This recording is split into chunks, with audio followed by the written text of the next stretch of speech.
बिस्मिल्लाहिर्रहमानिर्रहीम अस्सलाम वालेकुम। अब हम क्लास 9th मैथ के यूनिट 14 का थ्योरम 2 प्रूफ करेंगे। बहुत ही सिंपल सा थ्योरम है। इस थ्योरम को प्रूफ करने के लिए आपको इसी यूनिट 14 का थ्योरम 1 याद होना चाहिए, उसका काम है इसमें। इसके अलावा यूनिट 10 में मैंने थ्योरम 2 प्रूफ करवाया था, वो भी आपको पता होना चाहिए, अदरवाइज मैं आपको यहाँ पर सेपरेटली बता भी दूंगा। इस थ्योरम के मुताबिक कोई भी दो पैरेललोग्राम हैं, अगर जैसे मैंने एक पैरेललोग्राम ये बनाया है ए बी सी डी जो आपको इस तरफ नजर आ रहा है, और दूसरा ई एफ जी एच ये दूसरा पैरेललोग्राम है। इसी यूनिट के थ्योरम 1 में क्या था कि अगर दो पैरेललोग्राम में सेम बेस हो, यानी कि बी सी और एफ जी, इन दोनों पैरेललोग्राम में ये अलहदा अलहदा बेस ना हो बल्कि सेम हो, एक ही बेस हो और सेम हाइट हो, तो दोनों पैरेललोग्राम का एरिया सेम होगा। इसमें बेस सेम नहीं है, बेस अलहदा अलहदा हैं। बीसी अलग है, एफजी अलग है, अलहदा अलहदा बेसिस हैं, लेकिन इनकी लंबाइयां सेम है। इस थ्योरम के मुताबिक दो पैरेललोग्राम की अगर लंबाइयां सेम हो और इनकी हाइट सेम हो, हाइट आप जानते हैं, मैंने आपको जो एरिया की वीडियो है इसी प्लेलिस्ट की पहली वीडियो, उसमें एरिया का कॉन्सेप्ट अच्छी तरह से समझा दिया है कि ये बी से अगर मैं एक स्ट्रेट लाइन बनाऊं तो ये जो लेंथ आएगी एक, वो हाइट आएगी। इसी तरह से अगर मैं जी से एक स्ट्रेट लाइन बनाऊं यहाँ पर, तो वो उसकी हाइट होगी। तो अगर हाइट सेम है और बेस की लंबाइयां सेम है, भले बेस सेम नहीं है लेकिन उनकी लंबाइयां सेम है, तो इन दोनों पैरेललोग्राम का एरिया सेम होगा। तो ये हमने प्रूफ करना है। तो इसके लिए हम एक काम करते हैं, ये जो दो पैरेललोग्राम बनाए हैं ये हम ऐसा करते हैं कि एक ही स्ट्रेट लाइन में बना लेते हैं, क्योंकि बेसिस तो सेम नहीं है, उनकी लंबाइयां सेम है बीसी और एफजी की। तो आप ये देख सकते हैं कि ये स्ट्रेट लाइन में बने हुए हैं। तो इस तरह से ये हमने कंस्ट्रक्शन में भी लिखना है। तो ये स्ट्रेट लाइन में दोनों पैरेललोग्राम बने हैं ताकि हम इसको इजीली मजीद कंस्ट्रक्शन कर सकें। तो ये दो पैरेललोग्राम है हमारे पास, parallelogram A B C D और parallelogram E F G H.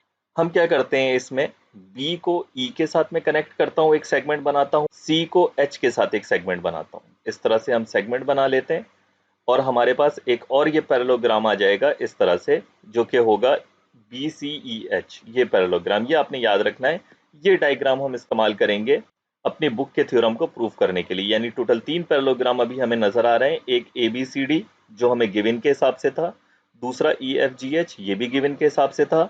ये हमने कंस्ट्रक्शन की है जो पैरेललोग्राम बनाया है बी सी ई एच। सो जो बुक की डायग्राम है उसके हिसाब से अब यहाँ पर आपको समझ आ गया है, अब वहां पे हम समझ लेते हैं। तो ये हमारा यूनिट 14 का थ्योरम 2 है।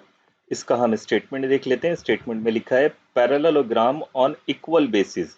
यहाँ पे सेम बेसिस नहीं लिखा, एक बेस नहीं है बल्कि इक्वल बेसिस है, लंबाई के हिसाब से दो पैरेललोग्राम्स की बेसिस बराबर हैं। और लिखा है एंड हैविंग सेम एल्टीट्यूड, यानी इनकी जो हाइट होगी, एल्टीट्यूड होगा, वो दोनों का सेम होगा। तो ये पैरेललोग्राम है, एक ए बी सी डी और दूसरा ई एफ जी एच। ये दो पैरेललोग्राम हमने गिवन के एतबार से लिए हैं और उनका एल्टीट्यूड सेम है, उनकी हाइट सेम है। हमने प्रूफ ये करना है कि आर इक्वल इन एरिया, दोनों parallelogram A B C D E F G H बराबर होंगे एरिया के एतबार से। तो गिवन में हम लिख लेते हैं जो दो पैरेललोग्राम हमने लिए हैं ए बी सी डी और ई एफ जी एच, ये दो पैरेललोग्राम से are on the equal bases, दोनों की बेसिस इक्वल है लंबाई के एतबार से। कौन सी बेसिस हैं, बी सी और एफ जी, ये दो बेसिस में ले रहा हूँ, यहाँ पर ये बी सी ली है और ये एफ जी ली है। और इसके अलावा गिवन में हमें दिया गया था एंड हैविंग इक्वल एल्टीट्यूड्स, और सेम एल्टीट्यूड है इनका, जो हाइट है दोनों पैरेललोग्राम की सेम है। टू प्रूव डेट की हेडिंग में हम क्या लिखेंगे कि ये दोनों parallelogram A B C D और E F G H congruent है, इनके एरिया कंग्रुएंट है। ये आप सिंबल देख सकते हैं, जब हम इनको कलर्ड करके पैरेललोग्राम बना देते हैं तो इट मीन्स कि ये एरिया को रिप्रेजेंट कर रहा है। अब हम एडिशनल कंस्ट्रक्शन कर लेते हैं, जो हमने ये दो सेगमेंट्स बनाए थे वही हम लिख लेते हैं। अच्छा, यहाँ पे ये जो बात लिखी हुई है ये आपको एडिशनली लिखने की ज़रूरत नहीं है, क्योंकि ये आपने गिवन में लिख दी है, वही उठा के दोबारा से यही बात इन्होंने यहाँ पर लिख दी है। सो ये एडिशनली अगर इतनी बात आप ना भी लिखें तो कोई फ़र्क नहीं पड़ता, सिर्फ इतना लिखना काफ़ी है। बहरहाल मैं पढ़ देता हूँ आपको, क्योंकि बुक में लिखा हुआ है वही सारी चीज़ें। प्लेस दी पैरेललोग्राम्स, दो पैरेललोग्राम इस तरह बनाए A B C D and E F G H, वही दो ओरिजिनल पैरेललोग्राम है ए बी सी डी और E F G H, so that they're equal bases B C and F G. देखें वही सारी बातें लिखी हुई हैं जो यहाँ पर लिखी हुई है, बस सिर्फ इसमें एक एडिशनल बात है कि इक्वल बेसिस होंगी बी सी और F G are on the same straight line, जैसे मैंने आपको एनिमेशन में दिखाया था कि एक स्ट्रेट लाइन पर होंगे ये। तो आप वो बात यहीं पर ही लिख दें, गिवन में ही लिख दें कि are on the same straight line, कि सेम स्ट्रेट लाइन में हमने बना दिए हैं। सो वेल, जो अहम बात है वो यहाँ पर join B to E and C to H, ये हमने ज्वाइन करना है बी टू ई और सी टू एच। अब इसमें ये पैरेललोग्राम हम देखेंगे E B C H. Proof table अब हम देख लेते हैं क्या लिखा है। मैंने यही सेम डायग्राम नीचे बना के रखी है, तो पूरा प्रूफ टेबल आपको इजीली नजर आ जाएगा। सबसे पहले लिखा है parallelogram ABCD and parallelogram EFGH, यानी ये जो दो ओरिजिनल पैरेललोग्राम हैं आर बिटवीन, दरमियान में मौजूद हैं सेम पैरेलल सेगमेंट्स, जो कि सेम पैरेलल सेगमेंट्स हैं AH एंड BG, यानी कि AH और BG जो सेगमेंट है वो असल में पैरेलल हैं आपस में। तो ये हम यहाँ पर बता चुके थे, are on the same straight line. तो वही हमने बता दिया कि ये जो AH एक सेगमेंट है, A से लेके H तक आप सेगमेंट बनाएंगे, इसी तरह B से G का आप एक सेगमेंट बनाएंगे, ये तो ये दोनों पैरेलल हैं और इनमें जो भी पॉइंट्स हैं ADE ये सेम स्ट्रेट लाइन पर पॉइंट्स मौजूद हैं, इसी तरह BCFG ये सब सेम स्ट्रेट लाइन पर पॉइंट्स मौजूद हैं। और इनके दरमियान आप कोई भी सेगमेंट बना दें, BC बना दें, BF बना दें, CF बना दें, BG बना दें, तो ये तमाम के तमाम जितने भी सेगमेंट्स होंगे ये AD से पैरेलल होंगे, AE से, DE से, कोई भी कॉम्बिनेशन बना दें तो ये सब एक स्ट्रेट लाइन पे मौजूद है और वो स्ट्रेट लाइन BG से पैरेलल है। तो यही हमने आगे बात लिख दी है। हैंस ADEH ये जो तमाम के तमाम पॉइंट्स हैं ADEH are lying on the straight line parallel to BC, यानी ये वाले जो पॉइंट्स हैं ये एक स्ट्रेट लाइन पे मौजूद हैं, जो अभी बात मैंने बताई, और ये पैरेलल हैं BC लाइन से। तो ये B और ये C नजर आ रहा है आपको। तो अभी तक हमें इसने ये गारंटी दे दी कि भाई ये जो हैं तमाम के तमाम सेगमेंट्स होंगे इस लाइन पर, और इस लाइन पे जो भी सेगमेंट्स होंगे वो तमाम के तमाम पैरेलल हैं। और कंस्ट्रक्शन भी हमने इसी तरह से की थी कि इन दोनों पैरेललोग्राम को सेम स्ट्रेट लाइन में ले आए, और वो हमने यहाँ पर लिख दिया है। अब नेक्स्ट स्टेप देखते हैं, लिखा है BC बराबर है FG के। तो ये तो हमें गिवन में दिया गया था ना कि BC और FG की जो लंबाइयां हैं दोनों पैरेललोग्राम के अंदर ये इक्वल होनी चाहिए, तो ये गिवन का हिस्सा है। तो अब हम नेक्स्ट स्टेप देख लेते हैं, BC बराबर है EH के, क्योंकि EFGH इज अ पैरेललोग्राम। हम ये बताना चाह रहे हैं यहाँ पर कि BC FG के बराबर था गिवन के एतबार से, और यही BC EH के बराबर भी है। किस तरह बराबर है? ट्रांजिटिव प्रॉपर्टी, इस तरह से अभी आप सोच सकते हैं।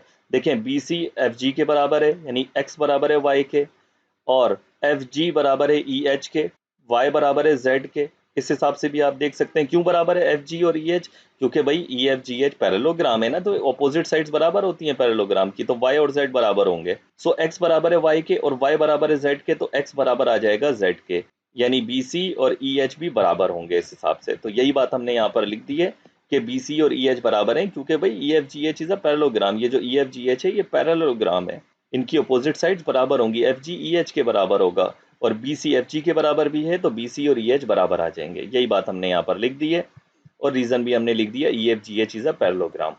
इसके बाद नेक्स्ट स्टेप हम देख लेते हैं, यहाँ पे मिस्टेक है, इसको करेक्ट कर लेते हैं। यहाँ मैं अलहदा से लिख देता हूँ, ये BCEH नहीं है, ये BE और CH है। इस तरह से ये जो लाइंस हमने बनाई थी BE और CH, ये यहाँ पर कह रहा है कि ऑल्सो दीज आर पैरेलल, ये पैरेलल हैं। जो यूनिट 10 का थ्योरम 2 है वहां पे मैंने बताया था आपको कि किस तरह से जो पैरेलल लाइंस के जो सेगमेंट्स होते हैं उनसे जो लाइन बनती है वो भी पैरेलल होती है। यहाँ पे मैं आपको सेपरेटली समझा भी देता हूँ, ये गलत लिखा हुआ है यहाँ पर, ये लिखा होना चाहिए BE और CH भी बराबर है, ऑल्सो दीज आर पैरेलल, क्योंकि ये पैरेलल भी हैं। ओके, ये किस तरह से पैरेलल है? देखें, अगर कोई भी दो पैरेलल लाइंस हैं, इन दो पैरेलल लाइंस को, ये तो हमें गिवन दी गई है ना, जैसे पहले ही हमें बता दिया गया था कि BG और AH ये दोनों पैरेलल लाइंस हैं, इनके कोई भी सेगमेंट्स होंगे वो पैरेलल होंगे आपस में। अगर कोई भी दो हम इक्वल सेगमेंट्स बनाते हैं, मान लें कि ये और ये मैंने एक सेगमेंट बनाया जो AB के दरमियान गुजर रहा था, इसी तरह से यहाँ पे सेम अगर इसकी लंबाई 3 यूनिट थी तो यहाँ पे मैंने C और D एक सेगमेंट बनाया, इसकी लंबाई भी 3 यूनिट है। मैंने इस तरह से दो सेगमेंट बनाए इन दो पैरेलल लाइंस पर कि इन दोनों की लंबाइयां सेम हैं। अब अगर इन दो सेगमेंट से मैं A C के साथ कनेक्ट कर दूं और B D के साथ कनेक्ट कर दूं, तो थ्योरम 10.2 के मुताबिक ये दोनों पैरेलल भी होंगी और बराबर भी होंगी। तो इस हिसाब से CD AB ये सब कनेक्ट होकर आपस में बन जाएगा ABCD इज अ पैरेललोग्राम। तो इस बुनियाद पर हमने कह दिया क्योंकि BC और EH दोनों बराबर हैं, ये अभी हमने यहाँ पर प्रूफ किया।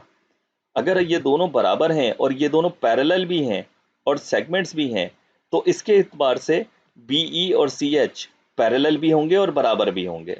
सो इस हिसाब से मैं लिख सकता हूँ BE और CH आपस में कॉन्ग्रुएंट हैं और पैरेलल भी हैं। सो सेगमेंट्स ऑफ पैरेलल लाइंस, क्योंकि BCEH सेगमेंट्स थे पैरेलल लाइंस के, आर ऑल्सो पैरेलल सेगमेंट्स, तो ये सेगमेंट्स भी पैरेलल होंगे जो BE और CH हैं। अगर इस तरह है तो क्या मैं ये कह सकता हूँ कि ये जो EBCH है ये पैरेललोग्राम है। क्यों पैरेललोग्राम है भाई? ये दो तो बराबर भी थे, पैरेलल भी थे, और अभी हमने प्रूफ किया कि BE और CH ये दोनों पैरेलल भी हैं और बराबर भी हैं, तो ये तो एक पैरेललोग्राम बन गया। तो यही हमने यहाँ पर लिख दिया कि EBCH इज अ पैरेललोग्राम। अब हमारा काम है थ्योरम 14.1.1 का, इसी यूनिट के पहले थ्योरम का। अब ये देखें कि ये जो पैरेललोग्राम है ABCD और ये जो पैरेललोग्राम है BECH, इन दोनों में BC सेम बेस है। अगर सेम बेस है तो थ्योरम 14.1.1 के हिसाब से अगर सेम बेस होगी और सेम एल्टीट्यूड होगा दोनों पैरेललोग्राम का, तो सेम एरिया होगा। यही बात हमने यहाँ पर लिख दी कि ABCD और EBCH दोनों बराबर हैं, क्योंकि थ्योरम 14.1.1 बताता है कि equal base same altitude are equal in area. अब इस हिसाब से ये और ये बराबर आ गए। अब आप इन दोनों पैरेललोग्राम को देखें, इन दोनों में ये सेम बेस है। जरूरी नहीं है कि बेस आप नीचे लें, ऊपर भी ले सकते हैं, ये सेम बेस है इन दोनों पैरेललोग्राम में, EBCH और EFGH में। अब सेम बेस है और सेम हाइट है दोनों पैरेललोग्राम के अंदर, तो ये दोनों भी इक्वल एरिया होंगे। तो यही हमने यहाँ पर लिख दिया, EBCH और EFGH सेम एरिया है। किस तरह सेम एरिया है? थ्योरम 14.1.1, क्योंकि सेम बेस सेम एल्टीट्यूड। अब यहाँ पर हम ट्रांजिटिव प्रॉपर्टी लगाएंगे। देखें, ABCD EBCH के बराबर भी है, x बराबर है y के, और EBCH EFGH के बराबर भी है, y बराबर है z के। तो x और z भी बराबर आ जाएंगे, क्योंकि दो दफा y आ रहा है, सो x और z बराबर आ जाएंगे। अब x क्या है हमारे पास? ABCD, और z क्या है? EFGH। तो वही हमने यहाँ पर लिख दिया। इस हिसाब से ABCD और EFGH दोनों बराबर होंगे फ्रॉम इक्वेशन 1 एंड 2। ये इसको इक्वेशन 1 का नाम दिया था, इसको इक्वेशन 2 का नाम दिया था, और हमने यही प्रूफ करना था। तो हमने ये प्रूफ कर दिया कि अगर कोई भी दो ऐसे पैरेललोग्राम हैं जिनकी इक्वल बेसिस होंगी, सेम बेस होना जरूरी नहीं है, बस इक्वल बेस है, BC और FG की लंबाइयां बराबर हैं और सेम एल्टीट्यूड हो, तो दोनों पैरेललोग्राम के एरिया बराबर होंगे। तो ये हमने प्रूफ कर दिया कि ABCD और EFGH दोनों के एरिया बराबर हैं। तो होप कि आपको ये आसान सा थ्योरम समझ आया होगा। नेक्स्ट वीडियो में नेक्स्ट थ्योरम के साथ आपसे मुलाकात होती है, तब तक के लिए अल्लाह हाफिज़।